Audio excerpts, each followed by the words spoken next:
All right, guys, so it's day one of No Name Nationals. We've already been on the road. We've already been on the road for a little over 4 hours or so, so we're about halfway there. Stopped for a rest break, check everything out, make sure Echo was doing good, make sure that all the toe straps and everything was good to go. So we'll keep you guys updated. Hey guys, so we're only about 100 miles, or actually about 95, I think. About 95 miles out from Sykeston, Missouri. So we're taking our last pit stop to let the old truck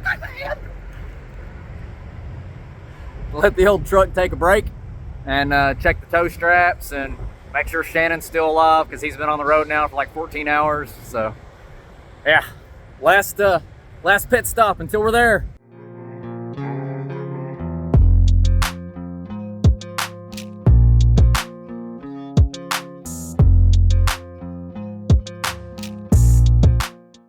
Hey guys, we finally got camp set up, as you can see, and about ready to sit down, relax for a little bit.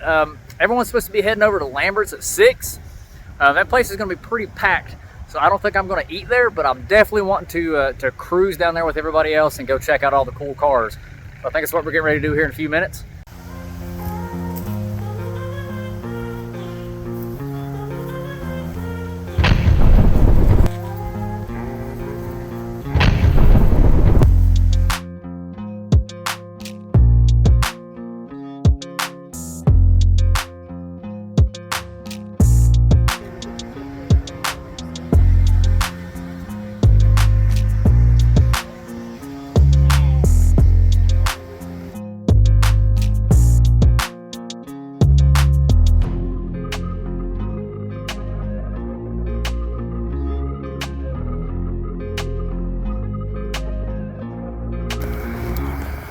Want to do something useful with your life and get anything for free?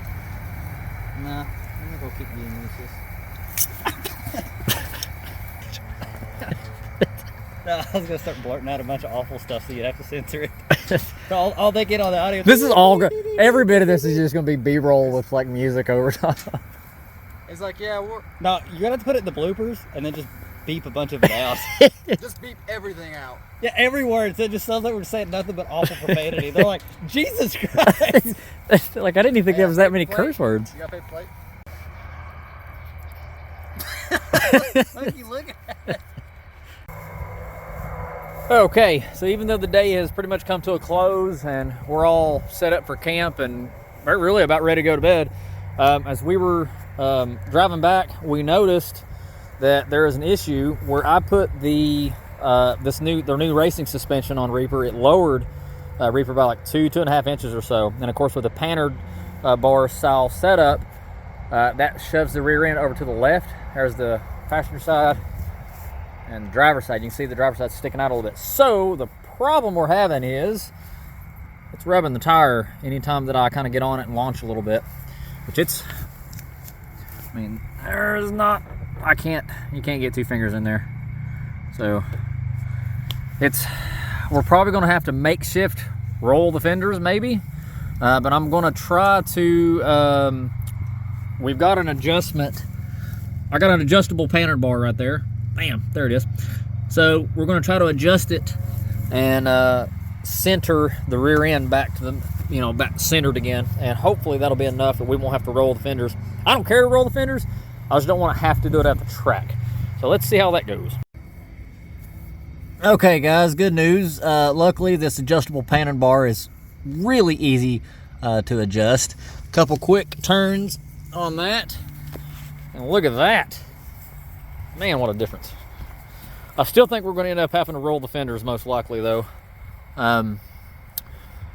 just to be safe. But that is definitely better. So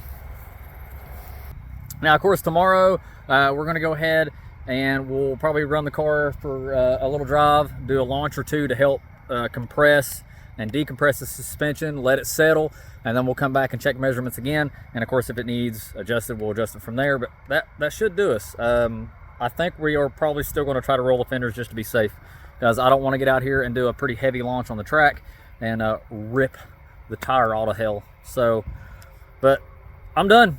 I'm done for the night. I think everybody else is tired and ready to go to bed. We've had a really long day, and I think it's time to call it a night. So see you guys for episode 2, for day 2 of the No Name Nationals. See you guys later.